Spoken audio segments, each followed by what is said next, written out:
Hello बच्चों, कैसे हैं आप सब। बच्चों, मैं हूं आपका ट्यूटर जितेश वाधवानी। और बच्चों, सबसे पहले मैं थोड़ा आपको अपने बारे में बता देता हूं, ठीक है। ये मेरा कॉन्टैक्ट नंबर है और ये मेरी ईमेल आईडी है ना। तो अगर आप कुछ भी चीज़ पूछना चाहते हो अपने कैरियर से रिलेटेड, क्वांटिटेटिव एप्टीट्यूड से रिलेटेड, तो आप मुझसे पूछ सकते हो, ठीक है यार। उसके बाद मैंने मैकेनिकल इंजीनियरिंग कर रखी है 7.7 CGPA के साथ, ठीक है ना। और मैंने MBA कर रखा है IFM से फर्स्ट डिवीजन में, है ना। और यार मेरे 95+ परसेंटाइल बने हैं कैट और जेट एग्जाम में, ठीक है ना। और अपन क्या करेंगे यार, अपन गेट एग्जाम के जो PYQ हैं, प्रीवियस ईयर क्वेश्चंस हैं, उसमें क्वांटिटेटिव एप्टीट्यूड देखेंगे, है ना। और तुम जानते हो यार, कैट और जेट का जो क्वांटिटेटिव एप्टीट्यूड है वो बहुत ज़्यादा टफ रहता है गेट से, है ना। चलो यार, अपन आगे बढ़ते हैं, क्वेश्चन स्टार्ट करते हैं।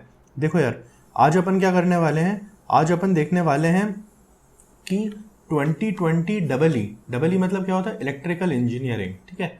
इलेक्ट्रिकल इंजीनियरिंग का जो पेपर था, है ना, इलेक्ट्रिकल इंजीनियरिंग का जो पेपर था उसमें कौन कौन से गेट के क्वेश्चंस आए थे वो आज हम करने वाले हैं, ठीक है। तो देखो यार, ये क्वेश्चन है, insert 7 numbers between 2 and 34 such that the resulting sequence including 2 and 34 is in AP, ठीक है। The sum of this inserted 7 number is, है ना। अपन ने क्या किया, 2 और 34 के बीच में 7 नंबर इंसर्ट किए, ठीक है। यहाँ पे 2 है और यहाँ पे है तुम्हारा 34, ठीक है। उसके बीच में तुमने 7 नंबर इंसर्ट किए, तो 1 2 3 4 5 6 7, ठीक। ये 3 हो गए, ये 3 हो गए और ये 1 हो गया 7, ठीक है। इस तरीके से, ताकि जो रिजल्टिंग नंबर है 2 and 34 है ना, रिजल्टिंग जो सीक्वेंस तुम्हारा बना, मतलब ये पूरा का पूरा सीक्वेंस 2 से लेकर 34 तक ये तुम्हारा AP में बन गया, ठीक है। मतलब ये जो 9 नंबर है तुम्हारे AP में बन गए, तुम्हारे 9 नंबर है ना। ये जो 9 नंबर है तुम्हारे 9 के 9 ये सब AP में है, ठीक है। अच्छा, अब तुमसे बोल रहा है कि जो तुमने नंबर इंसर्ट किए थे उनका सम कितना होगा। तो इन सारे नंबर का तुम्हें सम निकालना है, सम ऑफ 7 नंबर्स निकालना है तुम्हें, ठीक है। देखो तुम कैसे करोगे इसमें यार, तुम एक चीज जानते हो कि AP में जो मिडिल टर्म निकलता है ना, मिडिल टर्म AP में कैसा निकलता है, होता है first term plus last term divided by 2, ठीक। देखो ये पूरी सीरीज AP में है, तो इसका मिडिल टर्म क्या होगा, इस सीरीज का मिडिल टर्म यही होने वाला है ना, क्योंकि इसके 4 टर्म इधर हैं और 4 टर्म इधर हैं, ठीक। ये 3 और एक ये 34, ये 3 और एक ये 2। अच्छा, तो मुझे तुम इसके मिडिल टर्म की वैल्यू बताना जरा। इसके मिडिल टर्म की वैल्यू तुम क्या निकालोगे, 2 + 34/2, ठीक। तो ये हो गया तुम्हारा 36/2, तो ये हो गया तुम्हारा 18, ठीक। तो इस टर्म की जो वैल्यू आ गई वो आ चुकी है 18, है ना। अब इस क्वेश्चन को कैसे करोगे, देखो। अच्छा, अब एक चीज तुम्हें पता होनी चाहिए कि एवरेज का फॉर्मूला क्या रहता है। एवरेज कैसे निकालते हैं अपन, एवरेज होता है सम ऑफ ऑल डिजिट्स, बहुत सिंपल है ना, बच्चा बच्चा भी जानता है, sum of all digits divided by total number of digits, ठीक है ना। एवरेज होता है sum of all digits divided by total number of digits. तो यहाँ से सम का फॉर्मूला क्या निकल जाएगा, उधर चला जाएगा ये, है ना। तो यहाँ मैं यहाँ पे लिख देता हूँ, यहाँ से तुम्हारा सम का फॉर्मूला निकलेगा average multiplied by total number of digits, ठीक। ये हो गया तुम्हारा सम का फॉर्मूला। तो तुम्हें सम निकालना है, तो अगर तुम्हें एवरेज पता हो और कितनी डिजिट्स हैं वो पता हो तो तुम सम निकाल सकते हो। अब देखो, अब ये जो तुम्हारी 7 डिजिट्स का AP बन रहा है, 3 6 7, उसका एवरेज क्या है। AP का एवरेज हमेशा बीच वाला टर्म रहता है, ठीक है। AP का मिडिल टर्म एवरेज रहता है ना। For AP, for arithmetic progression, average is equal to middle term, ठीक है। ये भी तुम्हें पता होना चाहिए ना। कोई भी तुम AP उठा करके देख सकते हो, जैसे मान लो तुम्हारी AP दे रखी है 3 6 9, है ना।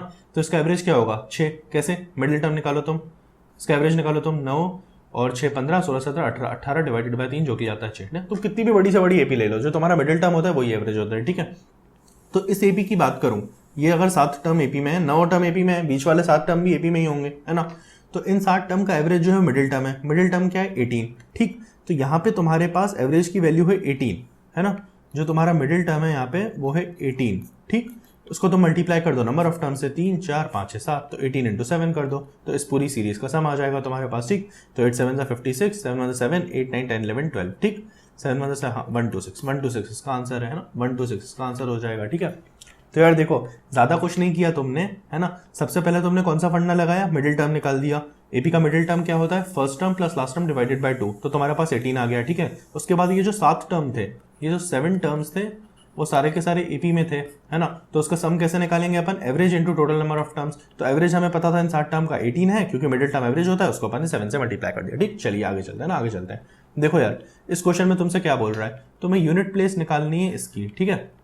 तो देखो, अगर तुमने यूनिट प्लेस का फंडा पढ़ा हो तो तुम्हें 3 उसके रूल्स थे, है ना। 3 रूल्स बताए जाते हैं, जो मैं तुम्हें बहुत फास्टली रिवाइज करा देता हूँ। देखो, जो तुम्हारी नंबर की लास्ट डिजिट है ना, जो तुम्हें नंबर दे रखा है उसकी अगर तुम्हारी लास्ट डिजिट है ना, उसकी लास्ट डिजिट 3 कैटेगरी में होता है, पहला, दूसरा तीसरा, ठीक। उसकी अगर लास्ट डिजिट 0, 5, 6 और 7 ये आती है तो जो तुम्हारी यूनिट डिजिट रहती है, वो सेम रहती है, ठीक है। अगर यहाँ पे मान लो जो अभी 9 लिखा है ना लास्ट डिजिट नंबर की, वो अगर लिखा रहता तुम्हारा 0, 5, 6, 7 तो तुम बोल देते सेम यूनिट डिजिट है। अगर वो 5 और 9 आती है ना, तो साइक्लिसिटी 2 रहती है, ठीक। और अगर वो बाकी के जो नंबर बच गए 2, 3 है ना, जो भी बच गए 8 और एक और कौन सा बच गया यार तुम्हारा, देखो 2, 3, 8 कुछ भी एक बच गया, तो वहां पे तुम्हारा क्या रहता है, एक्चुअली 7 जो है वो इधर आ जाएगा, है ना, यहाँ पे 1 आएगा, 7 इधर आएगा, 7, 8, ठीक है।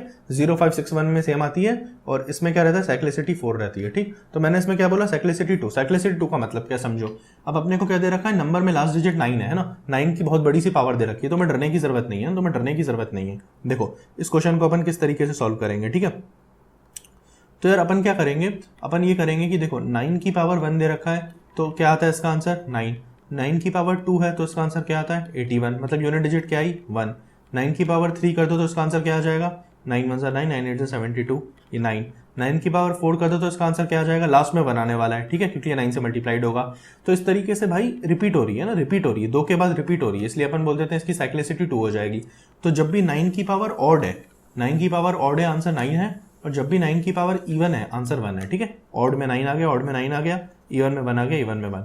तो बस तुम्हें देखना है पावर क्या है, तुमने यहाँ पे देख लिया भैया पावर जो तुम्हें दे रखी है वो दे रखी है इवन, है ना, इवन दे रखी है, तो इवन में आंसर होता है तुम्हारा 1, तो तुम यहाँ पे बोल दोगे 1 इज द आंसर, ठीक, समझ गए। आगे चलते हैं। देखो ये बहुत बड़ा सा क्वेश्चन तुम्हें दे रखा है और मैं तुम्हें हमेशा बताता हूँ, क्वेश्चन जितना बड़ा होगा वो उतना ही आसान होगा, ठीक है, और उसका आंसर जो है उसका सॉल्यूशन है वो उतना ही छोटा होगा, ठीक है। देखो इसको अपन करते हैं, the total expenditure of a family on different activities in a month is shown in the pie chart, ठीक। एक्सपेंडिचर शो कर रखा है फैमिली का पाई चार्ट में, है ना, मतलब कितना खर्चा किया फैमिली ने, हेल्थ पे कितना किया, ट्रांसपोर्ट पे कितना किया, हाउस होल्ड पे कितना किया, एजुकेशन पे, लेजर पे, हाउस रेंट, अदर्स, ऐसे दे रखा है तुम्हें, ठीक है। अच्छा, the extra money spend on education as compare to transport is, अब तुमसे ये बोल रहा है कि एजुकेशन और ट्रांसपोर्ट पे आ जाओ सबसे पहले, ये एजुकेशन दे रखा है और ये तुम्हें ट्रांसपोर्ट दे रखा है, ठीक है। अच्छा, अब एक्स्ट्रा मनी है ना, एजुकेशन पे कितना % स्पेंड हुआ है एक्स्ट्रा, परसेंटेज में तुम्हें बताना है। तो देखो एजुकेशन पे तुम्हारा हुआ है 15%, ठीक है, माइनस किसके रिस्पेक्ट में, ट्रांसपोर्ट के रिस्पेक्ट में हुआ है, ठीक है। अपॉन में क्या आएगा, final minus initial by initial, जिसके रिस्पेक्ट में तुम निकाल रहे होते हो, है ना, एज कंपेयर टू, जिसके कंपेयर्ड में तुम निकाल रहे होते हो वो तुम्हारा आता है बेस में, उसके रिस्पेक्ट में तुम्हें बताना है कितना ज्यादा हुआ, ठीक है। तो ये हो गया तुम्हारा ट्रांसपोर्ट और ये हो गया तुम्हारा एजुकेशन, ठीक। Education minus transport upon transport into 100, ये इसका आंसर है, कर लो यार। 5 आ जाएगा ऊपर में, अपॉन में कितना दे रखा है 10 इंटू 100, 1 0 से 1 0 कैंसिल, आंसर आ गया 50। खेल खत्म, तुम्हारा आंसर आ चुका है 50, ठीक है। 50% जो है वो ये जो 50% जो है वो एजुकेशन पे ज्यादा हुआ है ट्रांसपोर्ट के रिस्पेक्ट में खर्चा। कितना सिंपल था, देखो तुमने एक लाइन में मैंने आंसर कर दिया और इतना बड़ा क्वेश्चन दे रखा है, हलवा। चलो नेक्स्ट क्वेश्चन, इसमें तुमसे क्या बोल रहा है, 5 friends PQRST went for camping. At night they had to sleep in a row inside the tent. ठीक है, 5 लोग PQRST कैंपिंग करने गए। जब तुम स्कूल में होते हो, कॉलेज में होते हो तो कैंपिंग करने नहीं जाते हो, है ना। अब रात को उनको सोना था, ठीक है। PQT ने मना कर दिया भैया कि हम R के साथ नहीं सोएंगे क्योंकि वो खराटे मारता है ना। R क्या करता है, खराटे मारता है, ठीक है, इस टाइप से खराटे मारता है रात को सोते हुए, ठीक है। तो PQT ने बोला कि भैया हम R के साथ नहीं सोएंगे। P and S wanted to avoid Q, ठीक है। P और S ने बोला कि हम Q के साथ नहीं होंगे, as he usually hugged people in sleep, क्योंकि Q क्या करता था, बाकी पहन लेता था, सोते सोते जो भी इंसान सो रहा है उसे बाकी पहन के सोता था। तो इसलिए P और S ने तो बोल दिया भैया हमें Q के साथ नहीं सोना है, ठीक है। PQT ने R के साथ मना कर दिया, PS ने Q के साथ। अच्छा, अज्यूमिंग एवरीवन सेटिस्फाइड, अब इन सारों की जो भी नीड्स थी सब सेटिस्फाई हो गई, है ना। तो किस तरीके से ये लोग सोए होंगे ये बताना है। अच्छा देखो, PQT तुम्हें जहां भी R के साथ दिख रहा है उसे हटा दो। तो यहाँ पे देखो, पहले एक काम करो, R को देख लो, है ना। R अगर जहां भी PQT के साथ दिख गया तो उसे अपन हटा देंगे। तो यहाँ पे R हमें PQT के साथ दिखा नहीं दिखा, इसके साथ दिख रहा है। यहाँ पे R की बात करूं तो R मुझे POT के साथ दिख रहा है, इसको हटा दो, है ना। POT के साथ नहीं हो सकता। यहाँ पे R मुझे Q के साथ दिख रहा है, Q के साथ नहीं हो सकता, इसको हटा दो। यहाँ पे R मुझे P के साथ दिख रहा है, P के साथ नहीं हो सकता, इसको हटा दो, ये आंसर है, ठीक है। अब इसमें तुम ये वाली कंडीशन तो हमने लगा ही नहीं, लगा के लेकिन तुम चेक कर सकते हो, P और S Q के साथ नहीं होंगे। देखो P और S Q के साथ नहीं है, ठीक है। बहुत सिंपल क्वेश्चन था ना, बहुत सिंपल क्वेश्चन था। चलो यहाँ पे आ जाओ, the sum of 2 positive number is 100, ठीक है, दो पॉजिटिव नंबर है, उनका सम तुम्हें 100 दे रखा है।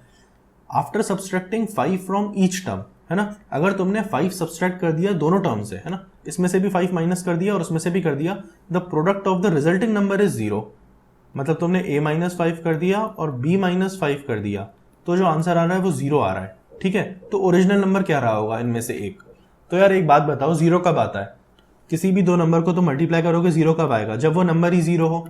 ठीक है, इन दोनों में से कोई भी एक नंबर जब 0 हो तभी 0 आएगा। तो मान लो ये वाली चीज 0 है तुम्हारी, ठीक है, तो a माइनस 5 तुम्हारा 0 है, मतलब a तुम्हारा 5 रहा होगा, और a अगर तुम्हारा 5 है तो b 95 है। यही केस पॉसिबल है ना, क्योंकि प्रोडक्ट 0 का मतलब क्या, कोई भी एक नंबर 0। तुम ऐसा भी कर सकते थे कि b माइनस 5 को तुम 0 मान लो, ठीक है, तो b 5 आ जाता है यार, है ना। कुछ उसने स्पेसिफिक तो नहीं पूछा, उसने बोला एक नंबर बता दो, तो एक नंबर 5 है, एक नंबर 95 है, जो ऑप्शन में दे रखा है उसको ले लो, तो ये 95 है ना। बहुत सिंपल है यार, 5 रहा होगा, 95 रहा होगा, 5 में से 5 कम किया 0 बन गया, इसमें से कम किया 90 बन गया, मल्टीप्लाई किया 0 आ गया। यही क्वेश्चन था तुम्हारा। चलो आगे चलते हैं ना, आगे चलते हैं। देखो, इफ 0 1 2 से लेकर 7 8 9 आर कोडेड एज दिस, ठीक है, तो 0 1 2 3 4 5 6 7 8 9 इसकी क्या कोडिंग कर रखी है? 0 O P Q R S T U V W X, ठीक है, till then 45 will be coded as. तो 45 क्या कोडेड होगा? 4 को अपन S लिख देंगे, 5 को T लिख देंगे, है ना। 45 को अपन क्या लिख देंगे? ST, तो ST तुम्हारा आंसर है। कितना सिंपल होता है भाई। गेट का जो तुम्हारा जनरल एप्टीट्यूड रहता है ना, बहुत ही सिंपल रहता है, मैं इसलिए तुम्हें बता रहा हूँ, ठीक है। तो यार ये अपन ने सारे डबल ई के क्वेश्चन देख लिए, 2020 डबल ई में जो गेट में क्वेश्चन आए थे जनरल एप्टीट्यूड के, ठीक है। तो अगर तुम्हें वीडियो अच्छा लगा है तो इसे लाइक कर दो, शेयर कर दो अपने फ्रेंड्स के साथ। अगर अभी तक मेरे चैनल को सब्सक्राइब नहीं किया है तो नीचे दिए गए सब्सक्राइब बटन पे क्लिक करके उसे सब्सक्राइब कर दो। चलिए बच्चों, अभी अपन इसको इतना ही रखते हैं, मिलेंगे अगले वीडियो में कुछ अगले पेपर के साथ और अलग क्वेश्चंस के साथ, ठीक है। तो चलो यार दोस्तों, मिलेंगे अगले वीडियो में, तब तक के लिए आप हंसते रहिए, मुस्कुराते रहिए, और आप जो भी करना चाहते हैं ना दिल खोल के करिए यार, क्योंकि आपको ये जिंदगी ना मिलेगी दोबारा। चलिए बाय।